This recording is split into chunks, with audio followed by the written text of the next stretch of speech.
पाकिस्तान के कब्जे वाले कश्मीर यानी पीओके में मुल्ला मुनीर की सेना और अमेरिकी पनाहगाह शहबाज सरकार का दमन रुक नहीं रहा।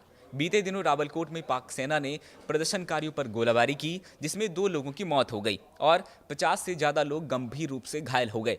बीते महीने शुरू हुए आंदोलन के बाद पाकिस्तानी सेना की फायरिंग में अब तक 60 से अधिक लोगों की मारे जाने की खबरें सामने आ चुकी है।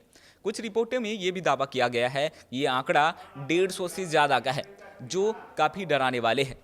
पाकिस्तान के कब्जे वाले कश्मीर यानी पीओके में पाक सेना अत्याचार कर रही है। शुक्रवार को रावलकोट में पाकिस्तानी आर्मी ने प्रदर्शनकारियों पर फायरिंग की, जिसमें 2 लोगों की मौत हो गई।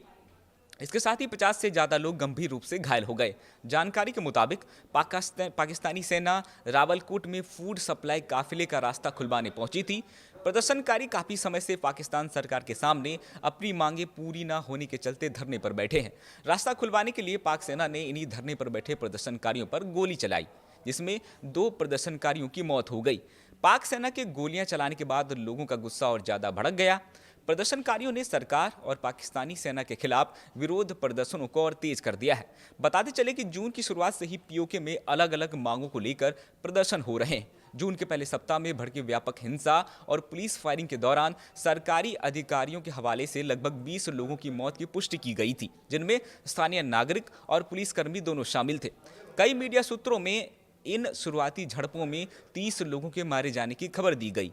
वहीं जुलाई के पहले सप्ताह में भी पाकिस्तानी रेंजर्स ने प्रदर्शनकारियों पर गोलाबारी की, जिसमें कम से कम 1 व्यक्ति की मौत और कई लोगों के घायल होने की खबर सामने आई थी। ज्वाइंट अवामी एक्शन कमेटी यानी जेएएसी ने जैसे स्थानीय संगठनों का आरोप है कि पाकिस्तानी सैन्य कार्रवाई और विरोध प्रदर्शनों को कुचलने के इस लंबे दौर में 50 से अधिक लोगों की मौत हो चुकी है। आपको जानकारी दे दें कि जेएसीसी ने पाकिस्तान सरकार के सामने 38 मांगे रखी है और चेतावनी दी है कि अगर उनकी मांगे नहीं मानी गई तो सरकार को भारी विरोध प्रदर्शनों का सामना करना होगा।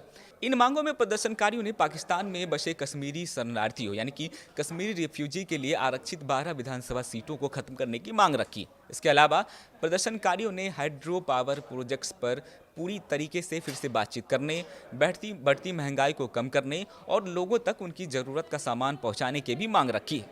वहीं इसी बीच पाकिस्तानी अखबार डॉन के मुताबिक ईदगाह में धरने पर बैठे लोगों को संबोधित करते हुए जेएसीसी के मुख्य सदस्य उमर नजीर कश्मीरी ने कहा कि अगर 14 जुलाई तक उनकी मांगों के चार्टर को लागू नहीं किया गया तो गठबंधन 15 जुलाई को मुजफ्फराबाद के लिए लंबा मार्च करेगी। उन्होंने कहा कि लंबा मार्च, जिसे 10 जून को रावलकोट में रोक दिया गया था, वो पहले से घोषित कार्यक्रम के तहत फिर से शुरू होगा।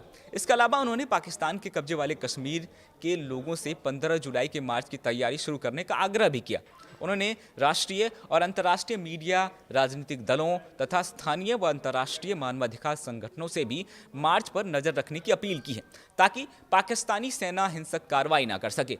जेएसीसी की इस नए ऐलान के बाद से मुल्ला मुनीर की सेना और शहबाज सरकार के पसीने छूट रहे हैं, क्योंकि अगर इस आंदोलन को होने दिया गया तो शहबाज सरकार का जाना तय समझिए, और अगर इसे नहीं होने दिया गया तो फिर पाकिस्तानी सेना और सरकार की दमनकारी नीतियां एक बार फिर दुनिया के सामने आ जाएगी।